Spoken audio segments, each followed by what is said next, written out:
Hi, I'm Sam Ribelt. I'm here with Len Salt, the current mayor and running for re-election. I'm just going to ask him a couple questions about youth in politics and things that could interest them to do with local elections. Kia ora. My first question is, why are local elections so important for New Zealanders?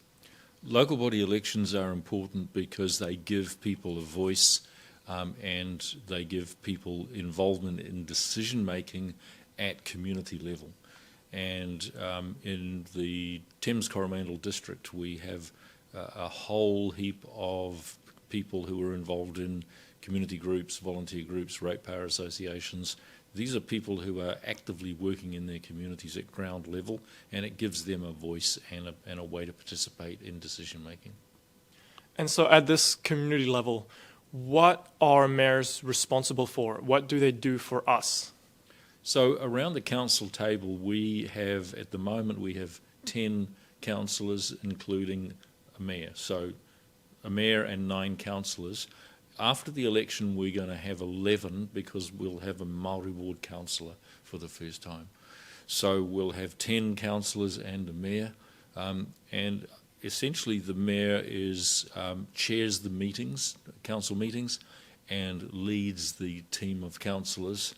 And is responsible for a number of official duties and responsibilities when it comes to communicating the activities of council to the public, and essentially, a number of things, but that's it in a nutshell. I think a big question for a lot of youth in this community is jobs, finding jobs and finding accommodation. How will you help young people stay in these towns instead of having to migrate to bigger cities? Yeah, that's a really good question, and it's a tough one especially for local government. What we are is an enabling force. In other words, we are not responsible for building housing, for creating housing, but we can enable all of the elements that go into making sure that houses can get built.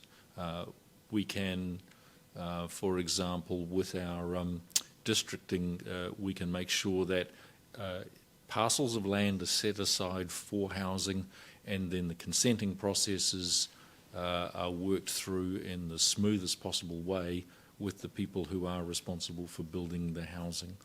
And when it comes to jobs, one of the things that I'm really proud of is our Mayor's Task Force for Jobs involvement. This is something that before I was Mayor, our council was not involved in that.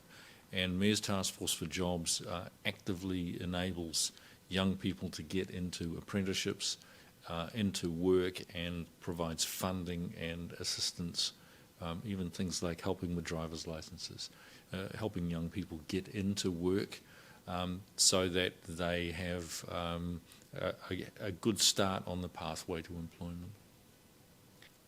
What about youth voice in government? A lot of youth are not interested in politics and don't even really understand how councils and local governments work. Are you going to do anything to improve their ease into the landscape? Yeah, another good question, Sam. How do we make local government and the processes of local government more interesting and less boring?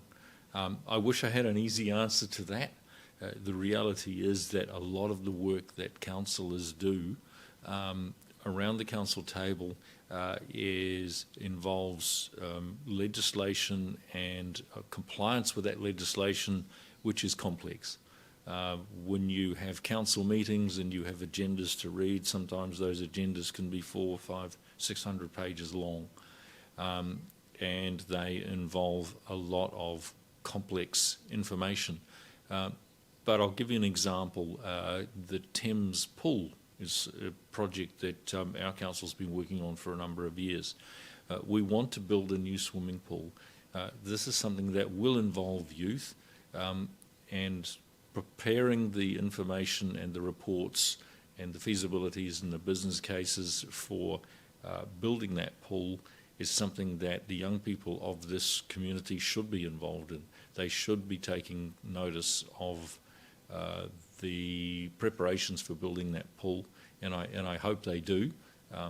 But it does involve, knuckling down and reading some of the complex information in the papers and the reports, because it's not a simple process.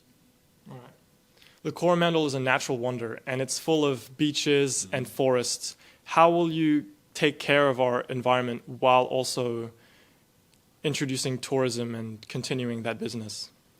Yeah, you're right, and this is without doubt one of the most beautiful parts of not just our country, but I've travelled extensively in many different parts of the world, and this is one of the most beautiful places on the planet. There's no doubt about it. Our council has formed something 3-4 years ago now called our Shoreline Management Program, and this is something that we did with local communities, with iwi, and with council experts and our coastal scientists. And over the last 4 years, we've done extensive work right across our entire coastline, 400 kilometres of coastline, looking at and preparing for the effects of climate change over the next 100 years. We've developed a detailed plan of how we respond to those threats and to what might happen over that period of time.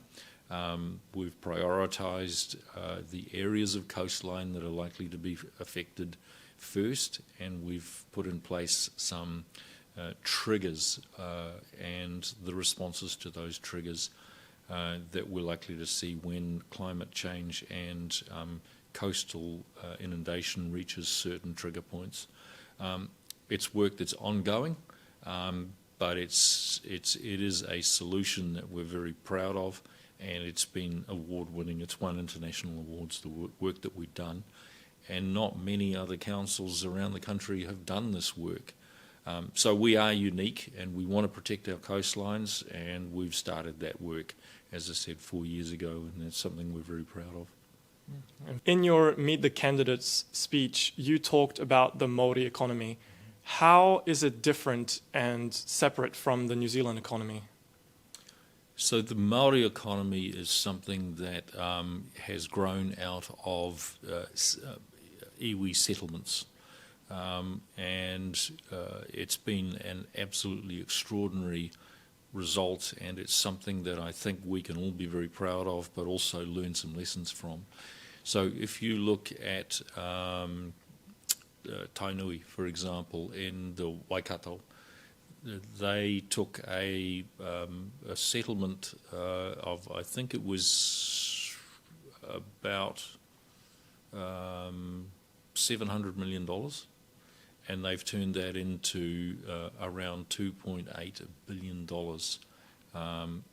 Now, the difference between the Maori economy and our standard capitalist economy is that the economy that is built, or the businesses that are built by iwi-based business is reinvested back into the work that they're doing on that Maori-based business, because they are building for the future. They are not building a business that is based on profits today for their shareholders and for a small number of shareholders.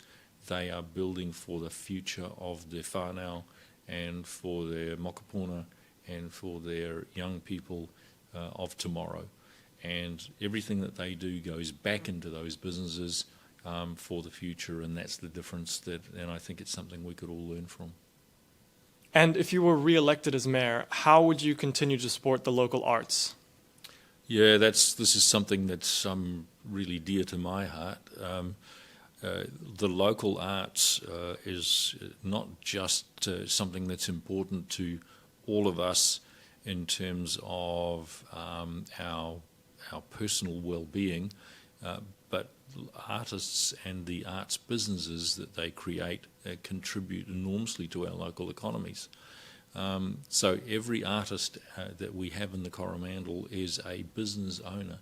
and they contribute to our economy in really extraordinary ways that are often not realised by people because they often work from home, they're not building factories, but the contribution to our local economy is enormous. But it's something that also contributes to our general well-being, and that's something I think is underestimated and very important. All right, thank you.